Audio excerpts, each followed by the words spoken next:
11:16 to go here in the third. The Panthers are coming to MetLife to take on the newly recharged New York Giants one time, man. We looking like a whole new squad out there one time. But I ain't going to get too excited. You know, the chill bumps is definitely happening at 1-0 for your boy, man. But I'm not going to get too excited about this game. Last week, the Panthers lost to the Browns 26-24 in a really tight matchup, man. And the Giants beat the Titans 21-20. For those of y'all that don't know, me and the Beard, our high school alma mater is the Titans. So we were the Titans for a little bit. That's kind of where we got the left side, strong side vibes from as well. Last meeting, the Giants beat the Panthers 25-3, October 24th, 2021 at home. That was a great defensive performance by the Giants in that game. I remember Logan Ryan had a bunch of standout plays in that game, man. Daniel Jones played a pretty decent game last meeting against the Panthers here. And I wanted to dig into a little bit of the coaching history here too, man. The Panthers are 10-24 under Matt Rule. That is just no bueno, man. They got to find a way to fix that. They've lost 8 straight games going back to last season. That's the longest active streak in the NFL right now. And they were looking good in the beginning of last year. Remember, there was a lot of hype around them, and they were making those mid-season trades like, we're winning now, and then it just went, You remember I was one of those guys that was saying that Sam Darnold just needed a new start, and he got that new start. It looked really good the first 3 weeks. The Carolina Panthers started off 3-0 in 2021, and then when CMC went down, man, things just went tragic for them, went a little bit off course, and Sam Darnold was dealing with some injuries as well too. He was banged up late in the season, man, and now you got a new quarterback in Baker Mayfield who he didn't fare that well last week either, man. This dude, I don't know what's going on with him in the center over there with the Carolina Panthers, but they had problems on 4 snap exchanges in that game, 4 fumbles. None of them ended up in a turnover, but you got to get that fixed. And Baker Mayfield also had 5 passes batted down at the line of scrimmage by the Browns here too. So, we got Dexter Lawrence. We got my man Leonard Williams in the middle of that defense. I'm hoping they can get their hands up, make some things happen. Maybe they could take a page out of T.J. Watt's book, maybe jump up, get those hands ready to go for an interception, snag one out of the sky, man. But we know the task at hand here, man. It is to stop Christian McCaffrey, CMC, man. He's going to be the focus for this New York Giants defense, 1,000%, man. And if Carolina can't establish the run with Christian McCaffrey, forget about it, as my man Tudo would say one time, because they're not going to have no chance at winning this game, man. And coaching-wise, I got to look at Matt Rule in this one because CMC only had 14 touches in the loss to the Browns last week, and that's rushing and in the passing game. That is not going to get it done. New York Giants defense, we're going to have to limit the big plays too, man. We saw the big play from Robbie Anderson last week. He had 5 catches for 102 yards, most of that being on that big play where he had 75 yards on that when it was a touchdown in the fourth quarter that got them back in that game. The Carolina Panthers looked a lot like the New York Giants in the first half of that game, man. They were looking pretty bad offensively, couldn't get things going, and then that big play kind of sparked things, kind of like how the big play for us sparked things with Sterling Shepard. Giants defense is also going to have to focus on DJ Moore. I don't got his numbers in front of me, but his numbers first week were not that fantastic. I'm sure they're going to be looking to find a way to make him a little bit more productive in this game plan. And I talked about – go ahead. He ran a lot of routes. So he ran 100% of the Baker Mayfield dropbacks. DJ Moore ran a route. Yeah, which you that's you crazy. Do kind of expect that because he's the guy over there in that offense typically. And it seems like maybe that's why they couldn't get things going in the first half, 24% of the targets went to DJ Moore in that first game. 24% target share. Do you know how many exact targets it was? I don't have that number in front of me, but I do know it's 24% of the targets went to him, and he ran a route on 100% of Baker Mayfield's dropbacks. So he's somebody that's sneaky. We talked about this a little bit. People that necessarily didn't have first week, reach their expectations as far as numbers go, like a Mike Williams, somebody like that, who it's like they're out there, they're running the routes, they're making the snap counts, but they just didn't have any plays. So DJ Moore is one of those guys where in a blink of an eye, he can get you for 10, 120 and a touchdown. CeeDee Lamb was another one of those guys, man. He only had 2 receptions on the 11 targets. You definitely right about that. A couple of wide receivers especially didn't play to their maximum capability in week 1, and the Giants got to find a way to limit them. I know DJ Moore is going to be a part of this game plan again. You got to find a way to limit him. Shout out to DJ Moore, went to Maryland. My one of the artists I work with, Chaz French, His uncle is the coach in Maryland. I'm still looking to get to one of those games with that that player discount, that player treatment. I need that player treatment. That sideline Lanier pass. Exactly. Camera, action, I need it all. So I need to holler at Chaz about that. But definitely got to limit DJ Moore. And I also think a player to watch on the opposite side of the ball is going to be Leonard Williams, man. Last week he finished with 5 tackles in the opener. He was a big part in stopping Derrick Henry, plugging up holes in the middle of that defense. And Wink Martindale was moving them around a little bit late in that game. I saw a couple of snaps where Dexter Lawrence was lined up kind of outside. I'm like, well, what is going on here, man? So definitely going to have to find a way for Leonard Williams to wreak havoc. I want him to get in the backfield, slow down CMC, but also, and more importantly, I feel you got to get that pressure up the middle when Baker Mayfield's dropping back to pass. And gonna need big games from the edge rushers, man. Right now, I saw something right before we went live from Bleacher Report. Kayvon Thibodeau came out and said he thinks he's gonna play this week. I think that would be amazing for him to get a debut and see what he can really do. That'll be huge for the Giants. We know that Ojulari has struggled with the injury, and I don't know if he's gonna be on the field. I haven't heard much about him. He's been limited in practice, but to get Tibbs back would be amazing, man. I know Giants fans are very eager to see what he can do on the field. A lot of fans bought jerseys and stuff like that. And shout out to the homie Cody. I still owe you a jersey. Don't think I forgot. I'm going to definitely send that your way. But, yeah, I think they're going to have to find a way on the edge, and not necessarily just pressure on the quarterback. They're going to have to find a way to contain CMC, because when you see how CMC does his damage, a lot of it is in zone running schemes outside, not necessarily a guy between the tackles. He reminds me of Saquon Barkley, to be honest, and I'm not talking about that new, improved Jay-Z, Saquon Barkley type of vibes. I'm talking about the original Saquon Barkley, 2018, 2019, 2020 vibes. So you got to contain CMC. That's very important. And I also think they're going to have a extra emphasis on stopping the short passing game with CMC too. Got to stop those screens. Get those alerts out. Got to stop him on those check downs and those swing passes that we know that the Carolina Panthers are going to be running to him. And also, I think that Leonard Williams can feast in this game. And if Tibbs is going to be out there on the edge as well, because, they got a rookie left tackle over there in Carolina. He was a guy that the New York Giants were interested in pre-draft. A lot of people thought that, Evan Neal wasn't going to be there and we were going to actually have to draft Iquanu. But the Carolina Panthers end up getting him after us. Neal falls to us, which I think was a blessing. And he allowed 2 sacks in that game last week, in week 1. One of them which resulted in a fumble. So if we could get a little bit of that, maybe get a turnover from this defense, that will be absolutely amazing, which brings me to my next point, is forcing turnovers. Even if you don't get to the quarterback and cause a strip sack, just getting the pressure is very important. I think a lot of people like to get hung up on the sack number, but you got to, it's the pressures, man. It's really the pressures. Can you make quarterbacks uncomfortable? And if you can make the quarterback uncomfortable, I think it'll yield well for our safety, for Xavier McKinney. All his 5 interceptions last year were at home. So hopefully he can get his first one of the year here at home against the Carolina Panthers. And it's funny, in my notes, I put Jordan Love. That's funny. Julian Love, ex-Notre Dame alumni. I know that sizes you up one time. Good thing I caught that. You didn't hear his name that much in week 1, and I think that's actually a good thing. When it comes to secondary, when it's quiet, that's actually a really good thing. That means that running backs aren't getting to that third level that much. And, your safeties aren't having to be out there making tackles, and that means he's not getting burnt toast and coffee time. Shout out to the homie Donnie Simpson one time. But, the main thing as far as the Giants go is going to come on offense again, and we know it's Saquon Barkley, man. 164 yards last week, 6 receptions, 30 yards, 9.1 per carry. What was that big nugget that you had? He led us in what categories? He led you guys in routes run, snaps, targets. I mean, it was pretty much everything and anything. I love to see that, because Saquon Barkley looks like a rejuvenated player this year, man. And shout out to the New York Giants for when they released this the sights and sounds of the game on Sunday. It was no holds bar, man. Like the way that the players were talking on the sidelines and the coaches, he was like, "You that." I can't say that word on this show, but we know what he was saying. Yeah, you that one. You definitely that one. And Saquon was running back to the sidelines. I put a little bit of it in that clip where he was just saying, like, yeah, I am that. I am that. And that's exactly the kind of guy I want to see. It's like he was angry, and I like that. Yes. He was playing with a chip on his shoulder. Hungry. He was super hungry, man. You talked about that on Tuesday, man. Like, you just see this guy who's, like, out to prove it to himself. I think more importantly than proving it to the fans, because – and we know in the New York Giants community, there are some fans ragging on Saquon for sure. And I think he's taking it a little bit personally, and some of the shots are personal. I won't get into it, but y'all know what I'm talking about. Some of these shots are definitely personal that people are taking at Saquon Barkley. But he had a great game last week, man. And the Panthers, they didn't do too well against the run last week.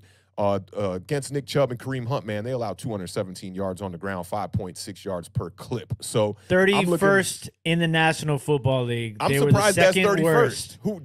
Who was the worst? Maybe who we went against. Maybe it was the Titans, because the Giants have the #1 rushing offense in the National Football League after the first week of the season. You love to hear it, man. You love to hear it. That's why the beard is the strong side, man. Letting me know what's good. I love that. You love to hear it, man. And Barkley's 164 yards rushing and 194 total yards from scrimmage were definitely league highs. That was definitely one of my next notes. He had success against the Panthers last time. I wanted to bring that up, too. Barkley had 129 yards from scrimmage last time we played them, 81 receiving, 48 rushing, and he caught 2 touchdowns in his only career game against the Carolina Panthers. That was in 2018. So, yeah, I'm looking for Saquon Barkley to do a little bit more of that. And this was a straight nugget right here that I read. And I was very surprised to see this. And I think this just goes to show you how teams are sleeping on Saquon Barkley. He faced the least amount of loaded boxes of any running back in week 1. Now, the Titans must be crazy. They must be smoking some serious Saquon pack. Ain't that a nugget? That's crazy. Ridiculous, man. I thought that was crazy, man. In the NFL.com matchup, they talked about that a lot on their page today, man. So I'd expect the Panthers to stack the box at least a little bit more. I don't think they're going to, go all out and give me the engage 8 and blitz everybody, but I do think they're going to stack the box a little bit more in this game and try to force Daniel Jones to beat them. And I'm hoping that Daniel Jones has a bigger game this week. Granted, last week was really good, 115 passer rating. I won't say it was really good. I'll say he played a solid game. He did make the big mistake. A winnable game. Yeah, he was playing winning football, as we like to say here on Awthentik and The Beard. And, one thing I forgot to bring up last week, or not last week, but on Tuesday when we did the recap was I didn't talk enough about the muffed punt from the Titans and not capitalizing That was a huge opportunity right there. That was a huge opportunity, man. We were on like their 12-yard line or something like that. And Daniel Jones throws the interception. Now, in this game against the Panthers, we got to eliminate those kind of mistakes. And not only eliminate those mistakes, but after you get a turn and play like that with a muffed punt, you got to capitalize in the red zone. I saw a lot of people dogging Daniel Jones this week, and I told them just pump the brakes. But they were mentioning, this is one of the worst quarterbacks in the red zone in the NFL. And I think he's got a lot to prove. I think Daniel Jones needs to prove that to the fans, like that he can do things in the red zone. A lot of people also brought up the fact that they would run, some read options on third down, and he would just come up just short, sliding just short of the sticks. It happened to him twice in that game. Now, I do want Daniel Jones to protect himself. I think that is the #1 thing. Live to see another down is very important. But at the same time, man, if you got to go out there, make a play to try to get an extra yard. I'm not saying lower your head like you did in Dallas last year, but try to find a way to get these yards.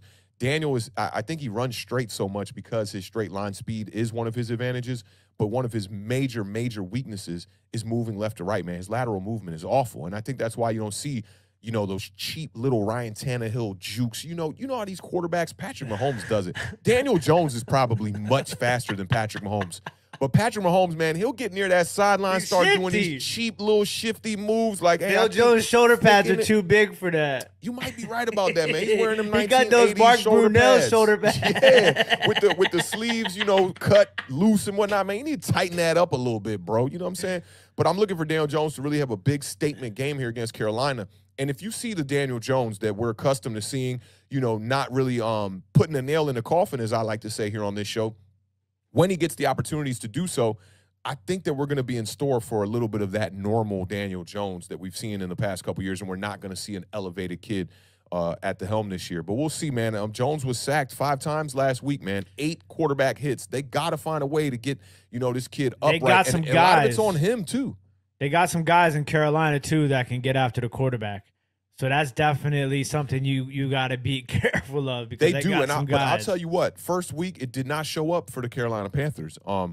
Jacoby Brissett, he was only sacked 1 time last week. 4 quarterback hits. The dude, I don't have the number here. He threw it over 50 times in that game, I think.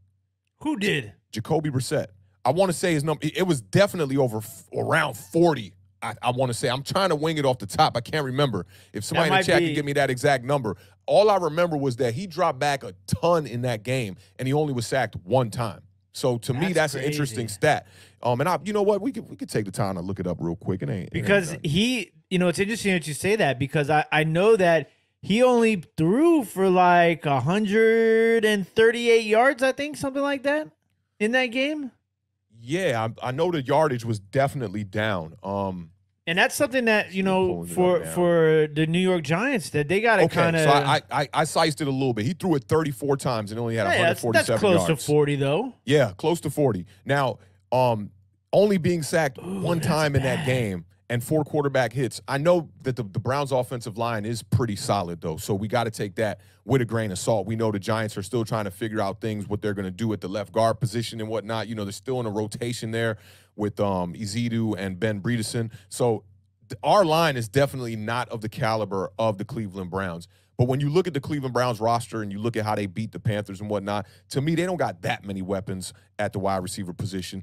At quarterback with Jacoby Brissett, it's a massive downgrade from going from Deshaun Watson. So for me, it's like this is a very similar matchup, and I think we can beat them. It made me think that the Browns and the Titans both are going to take a step back this year. And I know the Browns were not a playoff team last year. They were borderline, though. They were borderline, though, and the Titans were a #1 seed. So I think both those teams take a step back in this game. But, yeah, I think it's going to rely on us getting more pressure on their quarterback than they get on ours, and also controlling the clock. I'm anxious to see if the Browns are going to stack the box in this game crazy and just say, you know what, Saquon is not going to beat us. I saw what's my man who had cancer that was the coach for the Colts about 2 or 3 years ago? Chuck Pagano. Chuck Pagano, he did a segment on tonight's game where he was acting as if he was the coach. This was on Pat McAfee's show earlier, man. Shout out to Pat McAfee. They're doing great things over there. I love that show. I think Pat McAfee is creating a wave for content creators to because there's a difference between content creation and being an analyst. Yep. If you're an analyst, you got to have those numbers down. Everything's got to be pat. There's no room for any flaws, no mistakes like that. You see Stephen A. made that massive mistake the other day on his show where he picked the Chargers to score the most points in week 1, but then he picked them to lose to the Raiders. You can't do that kind of stuff when you are an analyst. When you're a content creator, I can say, hey, Jacoby Brissett threw the ball 50 times. In reality, he threw it 34. It's all good, right? So I love Pat McAfee and them for that. They're creating this lane for us. But, yeah, man, I just think this matchup is going to be extremely interesting, man. I like our chances, man. I saw a lot of people on Twitter, very down on the Giants. Hey, man, don't get too all hype about the win against the Titans and yada, yada, yada. But I do think it's going to be, man, if they stack that box and go crazy, that's the point I wanted to make about Chuck Pagano. He was talking about you got to take away the Chiefs' #1 guy. You have to take away Kelsey. That once you do that, then you can figure out what else you're going to do. And I think that maybe the Panthers approach this pretty similar. They might approach this like, hey, let's just stop Saquon. He won them the game. It's clear as day that Saquon Barkley won us that game. And I think they might come with an approach where it's like, hey, you see a lot of 7, 8 men in the box pretty much on a lot of downs here. But so with me, it's easy to talk about Christian McCaffrey and stopping him, right? But the pass defense for the Giants was a little interesting when I started looking into the yards per attempt. They were giving up 7 yards per an attempt, which is the 5th most in the National Football League after the first week. And Carolina had the 9th best yards per an attempt at 6.7 yards per attempt. So, when you get into those, if you look at that, you're setting up, easy third down conversion yardage, or you're setting yourself up for converting third downs if you're getting 6-7 yards, after the first couple of plays. And a lot of that was on them linebackers for the New York Giants too, man. Tay Crowder, he's going to have to step it up in this game in coverage, man. There was multiple times there he was getting beat. And then I know all Giants fans definitely got their eyes on Darnay Holmes. Darnay Holmes, I forget the slot wide receiver for the Tennessee Titans, man, but he was cooking. They're talking about the little mini Julian Edelman, Richie, little fake Humphreys, something like that. I listen. I know them all. I know him. Yeah, I definitely didn't know him. But he was the one wide receiver coming back from the Tennessee Titans who got reps in the starting lineup last year. So I think that it was a chemistry thing with Ryan Tannehill, relying on a wide receiver that he was comfortable with, because we know Robert Woods is newly added to that roster. And then the rookie Treylon Burks, and coming off injury, But I thought Robert Woods played a pretty decent game, and he looked healthy. It was good to see him back out there on the field making some plays. I think he only had 2 catches, though. Big shout-out to Stephen Lilly for the 2-pound super chat. He says, woo-ha-woo, but I think it's more like a choo-choo, chugga-chugga-chugga-chugga-chugga-chugga-chugga-chugga-chugga. Number 26, Barkley train. Doors opening on your left-hand side, running all over you. Shout out Stephen Lilly. I might have to steal that for a sound effect. Doors opening. You know I'll be over here on the Metro in D.C., man. Oh, man. Giant Station. Doors open on your left-hand side. Appreciate Big that, shout man. out to Lax044 for the $4.99 super chat. Says, I'm hopeful that the left guards were just bullied by Simmons, who is a Pro Bowl defensive tackle. I hope they really aren't as bad as they were last week. Yeah, I'm right there with you, Lax. We saw some good out of Ezedu on the big run from Saquon Barkley. He had a big block. Shout out to Kyle Pizzle, man. I don't want to let the, I don't want to, not even the cow the bag. I don't want to snitch. For the YouTube police, right? But he did something for the first time on his channel last night where he was watching portions of the game, I'll say, okay? And it was awesome, man. I definitely, if you're not subbed up to him, go sub to Kyle Pizzle strictly off the strength of just that show that he's about to do. And it was his first time doing it. He said he might not do it like a lot more, but he's thinking about it. I hope he continues to do it, man, because it was a super chill session where we were just able to see, like, the details of plays, and with people in the chat. And I know, like, when you look at tape sometimes by yourself, it's extremely boring. Like, just sitting there looking at tape by yourself, it's extremely boring, and I have, like, an opinion to bounce it off of.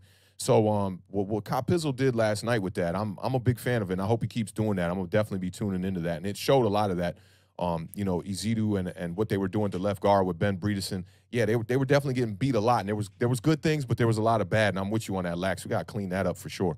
Shout out to Awthentik, though. I'm pretty sure he did go 4-0 last week. Did I? I think so. Yeah, picked y'all, picked us, picked the Eagles.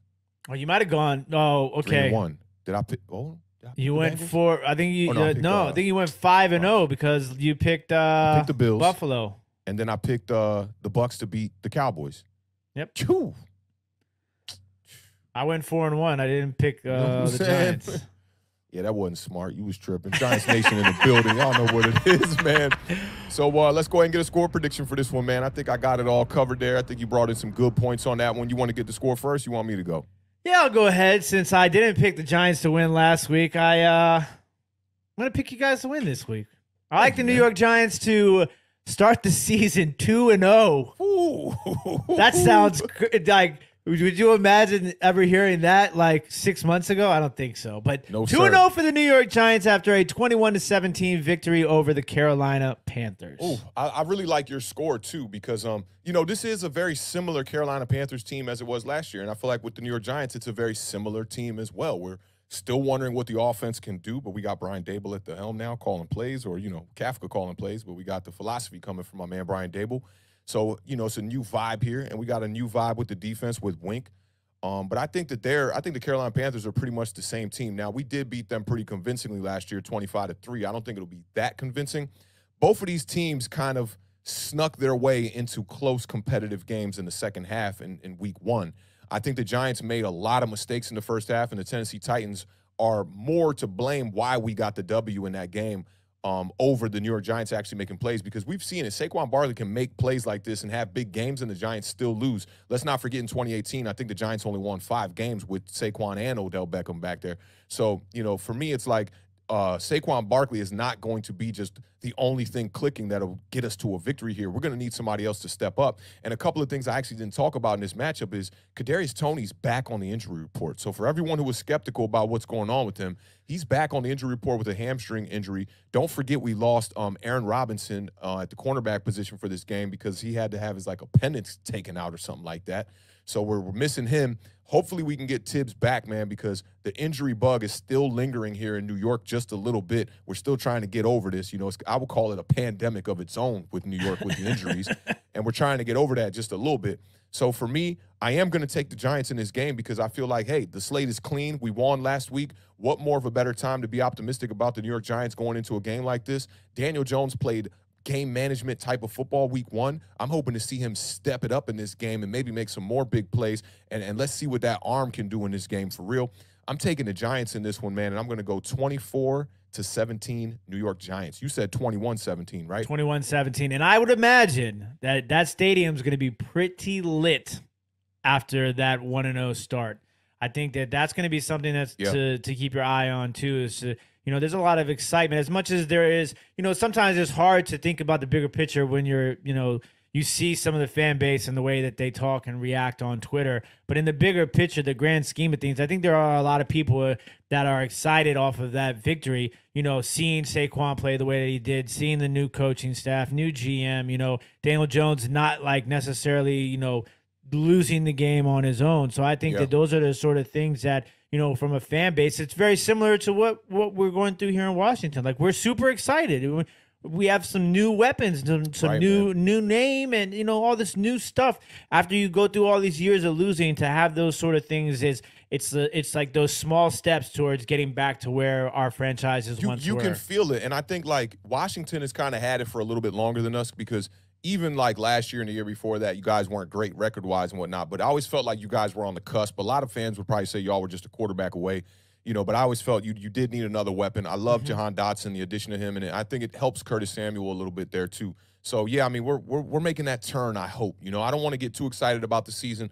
I still got us at like 6 to 8 wins right now. But winning this game, that's going to let Giants fans know that we can win some of these games that we're supposed to win that are on the schedule. And I wanted to bring attention to just a couple of comments in the chat one time. One of them was a fantasy question that somebody had for us over there on Twitch. That's Simon Cowell. Simon Cowell checking in from Twitch today instead of YouTube. Wants to know, Justin Herbert or Joe Burrow? I have Jamar Chase, and I know it's good to stack the quarterback and receiver. I'm going Joe Burrow against the Dallas Cowboys. That defense didn't look really good, and I mean, I know Justin Herbert has been lighting it up, but I don't know. Joe Burrow needs a bounce-back game, and Jamar Chase, I'm taking the stack. Give me Burrow in this instance. Ooh, that's tough. Now, I was telling the Beard, man, you know, when it's Thursday night football, I like to just start a player in the lineup just so I got somebody on the first game of the week, right? Don't fall for that here, I don't think. I think you got to go Joe Burrow here. 4 interceptions, man, first week. That was looking awful. Looking like one of the better stacks in the NFL when you talk about Jamar Chase and Joe Burrow, and to come out and have, I think it was 5 turnovers total. I think he fumbled the ball once too. So, I mean, 5 total turnovers. He's got to bounce back. I don't know if that Cowboys defense is the one to do it. I mean, they just limited Tom Brady to 19 points in an ugly, ugly game. Micah Parsons is definitely going to be getting after the quarterback. He had 2 sacks in the game. Diggs got cooked by Mike Evans on that fade route. It was a great one-handed catch by Mike Evans, too. I don't want you to be running around telling people Authentic and The Beard are giving you bad advice. I'm going Justin Herbert, just so there's a split there. One of us can get this right. I'm going Justin Herbert. I think he's going to have a big game here, man. I think that the Kansas City Chiefs defense is more susceptible to allowing points and big plays over the Dallas Cowboys defense, who held their own against Tom Brady and the Bucs. Big shout out from Twitch. Appreciate it. And then my man NYG Mason one time, he says 35-17 Giants. I think that's a little bit high, but man, I hope you're right one time. I really hope you're right on that, definitely. And then I wanted to bring up this point too right here before we move on from this game from 10 or less NYG. I think you will see more defensive snaps with Love in the box this week. I imagine they would use a safety or slot corner to help with CMC out of the backfield. Yeah, I kind of agree with you on that. And they're going to have to figure out something at that nickel corner, because Aaron Robinson's going to be out of this game. So what are we doing at that cornerback too? Are we moving Darnay Holmes out there? Who are we going to bring in? Cordell Flott? You know, what's going to happen here? I know that Julian Love can actually play some corner too. Is there going to be a little rotation? I haven't seen him at corner all year, but just, you know, winging it here, just maybe there's some possibilities. I don't know what they're going to do at cornerback two. And Giants are accustomed to having cornerback two be one of our weaker spots on the defense. So without, you know, Aaron Robinson in this game, it's going to be tough. And a lot of Giants fans were ragging on him, too, out of preseason, because he was getting cooked a little bit, but he had a hell of a game. He was stepping up in the run, making big tackles on Henry, and I think we're definitely going to miss him in this game. I hope they don't try to exploit that, but we'll see what happens there in that one. Awthentic and The Beard, streaming live every Tuesday, every Thursday at 7 p.m.